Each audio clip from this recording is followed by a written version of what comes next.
Hello दोस्तों, स्वागत है आपका एक एरो रिएक्शन में। आज हम इस वीडियो पे रिएक्ट करने जा रहे हैं। वो हमारे दोस्त ने भेजी है यूएस अमेरिका से। जी हाँ, उन्होंने रिक्वेस्ट करी है रिएक्शन पे कि कुरान पाक से बेरहमती का नतीजा क्या होता है। तो हम सब जानते हैं कि जब हम सब कोई ना कोई बुरा काम करते हैं या किसी ऐसे शख्स को धोखा देते हैं या दिल तोड़ते हैं या कोई ऐसे धर्म को हम हर्ट करते हैं तो डेफिनेटली उसके कर्मों की सज़ा तो इस दुनिया में हमें पूरा करके जाना पड़ता है। कुछ का अंजाम जल्दी मिल जाता है, कुछ का अंजाम देर में मिलता है। यहाँ पे लेकिन कुरान पाक की बात करी गई है कि कुरान पाक से अगर आप बेरहमती करेंगे तो आपका अंजाम क्या होगा। तो क्या जो ये इस इंफॉर्मेशन जो इस वीडियो में बताई गई है वो सही होगी या गलत होगी, क्योंकि बहुत सारे केसेस में हमने फेक इंस्टेंसेस भी देखे हैं कि लोग फेक चीज़ें भी बताते हैं। और जितना मैंने इस्लाम धर्म को अभी तक जाना है, जैसे प्रॉफिट यूसुफ की सीरीज़ ने मुझे बहुत हेल्प किया है, और उससे मैं ये आइडिया लगा सकती हूँ कि इस्लाम धर्म में जितने भी प्रॉफिट्स थे उन सब ने हमें एक ही सीख दी, माफ़ करने की। डॉक्टर जाकिर नाइक के वीडियो ने हमें क्या सीख दी? माफ़ करने की। तो उसी हिसाब से मैं ये अंदाज़ा लगा सकती हूँ कि डेफिनेटली अगर इसमें कोई एडिटिंग की गई होगी और अगर उसका रिवेंज फॉर्म दिखाया होगा तो वो इस्लाम धर्म नहीं है। बहरहाल जो भी है वो वीडियो देखने के बाद ही पता चलेगा। तो आइए बिना देरी किए हुए इसे शुरू करते हैं। कुरान पाक अल्लाह ताला का कलाम है और अल्लाह ताला ने ये वाज़िह फरमा दिया है कि हम इसकी हिफाजत खुद करेंगे। जैसा कि कुरान पाक ही में अल्लाह ताला का इरशाद है, बेशक हमने ही इस जिक्र यानी कुरान को नाजिल किया है और हम ही इसकी हिफाजत करने वाले हैं। सूरह हिज्र आयत नंबर 9।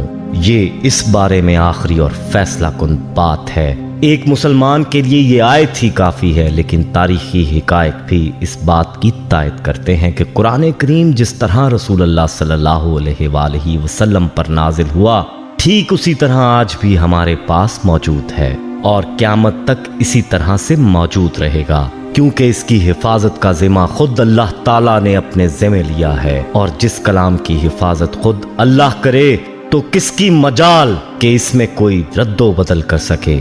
लेकिन नाजरीन, जो लोग अज़ली बदबख्त होते हैं वो अल्लाह ताला के कलाम की ताज़ीम नहीं करते और बाज़ औक़ात हद से गुजर जाते हैं। और ताज़ीम तो दूर की बात, ऐसे लोग अल्लाह के कलाम की बेहुरमती करने से भी बाज नहीं आते और अल्लाह ताला की ज़ात के गज़ब को दावत देते हैं। दोस्तों, गुज़िश्ता दिनों नॉर्वे में ऐसा एक वाक़या सामने आया था जिसमें एक गैर मुस्लिम ने कुरान की बेहुरमती का इरादा किया, तो अल्लाह ताला ने एक मुसलमान नौजवान के जरिए कुरान की हिफाजत फरमाई और उस गैर मुस्लिम को जलीलो ख़वार फरमाया। ऐसे वाक़यात वक्तन फ़वक्तन सामने आते रहते हैं, लेकिन हम आपको जो वाक़या बताने जा रहे हैं वो ऐसा इबरतनाक वाक़या है कि जिसमें अल्लाह ताला ने कुरान की बेहुरमती करने वालों का नामो निशान ही इस हस्ती से मिटा दिया और कई सालों से उनका नामो निशान तलाश करने के बावजूद दुनिया की ताकतें उन बदबख्तों का सुराग लगाने में नाकाम हैं। चलिए चलते हैं उस वाक़े की जानिब और आपको बताते हैं कि उन लोगों ने अल्लाह ताला को कैसे चैलेंज किया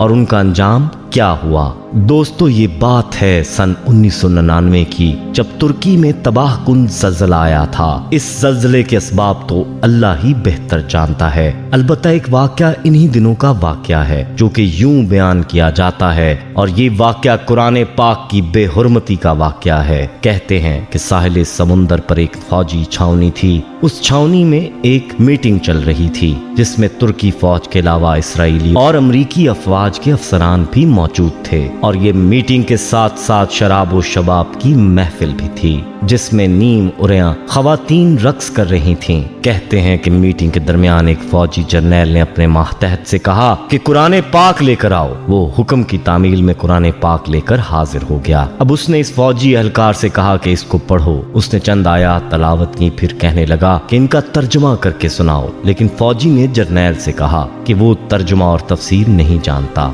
इस पर जर्नैल ने उसके हाथ से कुरान पाक लिया। वो शराब के नशे में मस्त था। कहने लगा कि कहाँ है तुम्हारा खुदा जो कहता है मैं इस किताब की हिफाजत खुद करूंगा। और ये कहकर उसने कुरान पाक के औराक फाड़ कर रक्स करने वाली उरियां खवातीन के पैरों में फेंक दिए और फिर चीखने लगा कि अपने अल्लाह को बोलो, आकर इस कलाम की हिफाजत करे और इस कलाम की इस बेहुरमती को बचाए। ये फौजी बेबस था। उसकी आंखों में आंसू उतर आए, लेकिन वो कुछ नहीं कर पाया और आंखों में आंसू लेकर छावनी से बाहर आ गया। یہ فوجی کہتا ہے کہ جب میں باہر آیا تو میں نے دیکھا کہ ایک سفید روشنی ہے جو کہ اس چھاؤنی کی چھت پر موجود ہے اور باقی ہر طرف اندھیرا ہو رہا ہے۔ میں سمجھ گیا کہ اللہ کا عذاب آ چکا ہے۔ اس کے بعد ایک زوردار دھماکہ ہوا اور وہ چھاؤنی تباہ ہو گئی۔ یہ دھماکہ بہت تیز تھا جو کہ سمندر کے اندر سے ہوا تھا۔ سمندر کا پانی اس چھاؤنی والی جگہ کو اپنے ساتھ بہا لے گیا۔ اخبارات والوں نے یہ لکھا ہے کہ نہ صرف امریکہ کے ماہرین بلکہ پوری دنیا کے ماہرین آج تک اس چھاؤنی کا سراغ لگانے میں مصروف ہیں، لیکن ان کو کوئی سراغ نہیں مل رہا کہ آخر یہ چھاؤنی گئی تو کدھر گئی۔ دوستو، یہ ہوتا ہے انجام اللہ تعالیٰ کے غیظ و غضب کو دعوت دینے والوں کا اور قرآن پاک کی بے حرمتی کرنے والوں کا۔ اللہ کی طاقت کے سامنے یہ حقیر سا انسان کیا معنی رکھتا ہے؟ انسان تو کیا، تمام جہانوں کے اندر کوئی مخلوق ایسی نہیں ہے جو اللہ کے سامنے کوئی وقت رکھتی ہو۔ یاد رہے کہ اللہ کے ساتھ ٹکر لینے والوں کا جو انجام ہونا چاہیے وہ ظاہر ہے۔ اب یہ چھاؤنی کہاں ہے اور کدھر گئی، اس کی خبر اللہ ہی کو ہے۔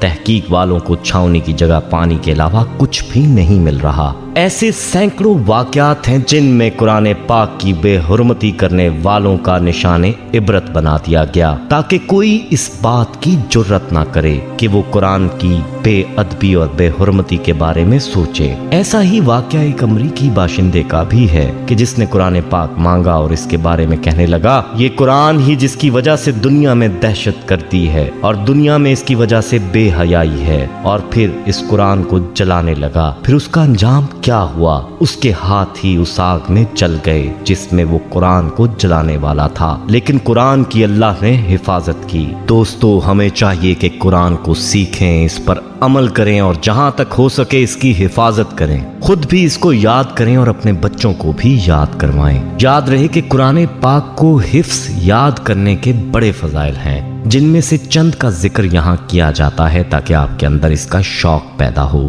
عبداللہ بن عمر رضی اللہ تعالیٰ عنہ نبی صلی اللہ علیہ وآلہ وسلم سے بیان کرتے ہیں کہ صاحب قرآن سے کہا جائے گا پڑھتے جاؤ اور چڑھتے جاؤ، نیز اس طرح ٹھہر ٹھہر کے پڑھو جیسے تم دنیا میں پڑھتے تھے، کیونکہ تمہارا ٹھکانہ وہی ہوگا جہاں تم آخری آیت پڑھو گے۔ باروایت صحیح ترمذی حدیث نمبر 2914۔ اس حدیث میں پڑھنے کا مطلب یہ ہے کہ جن لوگوں کو قرآن حفظ ہوگا ان کو حکم ہوگا کہ وہ پڑھتے جائیں۔ جو قرآن ان کو یاد ہے، جس کو جتنا قرآن یاد ہوگا اتنا ہی بلند اس کا مقام ہوگا۔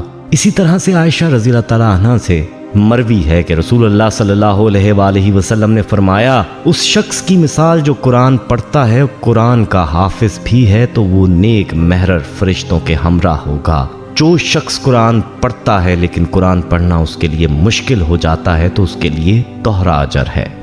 باروایت صحیح بخاری و مسلم۔ ابو ہریرہ رضی اللہ تعالیٰ عنہ کہتے ہیں کہ نبی صلی اللہ علیہ وآلہ وسلم نے فرمایا قرآن کریم قیامت کے دن آ کر کہے گا پروردگار اسے مزین فرما دے، تو اسے معزز تاج پہنایا جائے گا۔ پھر قرآن کہے گا یا رب مزید مزین فرما دے، تو پھر اسے مکرم لباس پہنایا جائے گا۔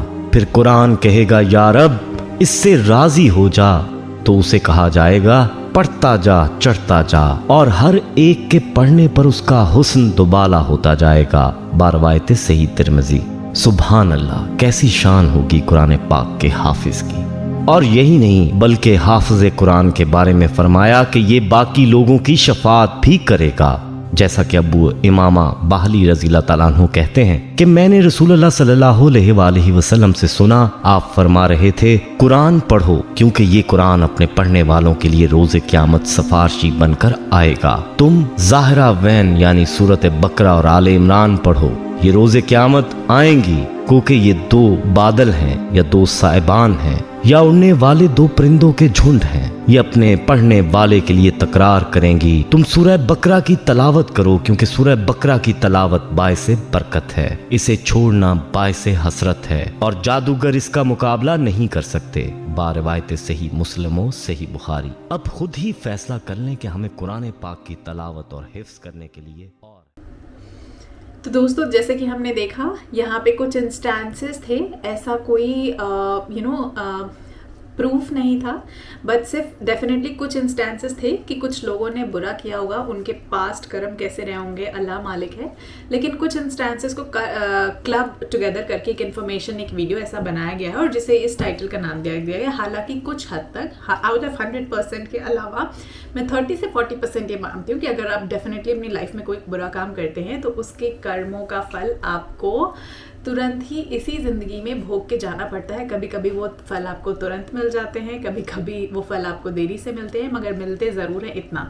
तो ऐसे इंस्टेंसेस को क्लब करने का एक और मतलब हो सकता है कि इंसान फ्यूचर में इस तरीके की गलती ना करे, यानी ये इन्फॉर्मेशन अवेयर करने की कोशिश करी जा रही है आगे के लोगों को कि कुछ लोग जैसे हैं वो वीडियोस के चक्कर में, व्यूज़ के चक्कर में, जैसे हमने अक्सर देखा है, कुछ चीज़ों के साथ मजाक कर जाते हैं जहाँ पे जो रेस्पेक्ट की लाइन है ना वो क्रॉस हो जाती है। वही इंस्टेंसेस यहाँ पे क्लब किए गए हैं कि आप अपनी लाइन, अपने दायरे, अपने मर्यादा में रहें, चाहे वो किसी भी चीज़ से रिलेटेड हो। और अगर आप कुरान पाक के साथ मजाक करते हैं तो आपके साथ ऐसा होगा। ये मेरा अपना मानना है, आपका इस पे क्या कहना है आप मुझे कमेंट्स करके ज़रूर बताइएगा। उम्मीद करती हूँ कि ये वीडियोस, ये रिएक्शंस आपको कुछ ना कुछ इन्फॉर्मेशन ज़रूर दे रहे हैं और इस तरह के वीडियोस मैं रिक्वेस्ट करूँगी कि आप ज़्यादा से ज़्यादा ज़रूर शेयर करें ताकि आने वाला कोई भी शख्स आगे इस तरह की गलती दोबारा ना दोहराए। खासकर मदीना पाक के हम बहुत सारे इंस्टेंसेस देखते हैं, कुरान पाक में ऐसे बहुत सारे इंस्टेंसेस लोग करते हैं, मजाक मजाक में कुरान उठा लिया, कुरान जला लिया, कब्र के साथ मजाक कर दिया, इस तरह की बहुत और हमने वीडियोस देखे हैं जो कि गलत हैं। तो इस तरह की कोई हरकत आप लोग ना करें और ज़्यादा से ज़्यादा आप इसे जब और शेयर करेंगे और लोगों को बताएंगे तभी वो अवेयरनेस क्रिएट होगी। तो इसी के साथ इस वीडियो को मैं ख़त्म करती हूँ। मैं मिलती हूँ आपसे अगले एपिसोड में, तब तक के लिए बाय बाय।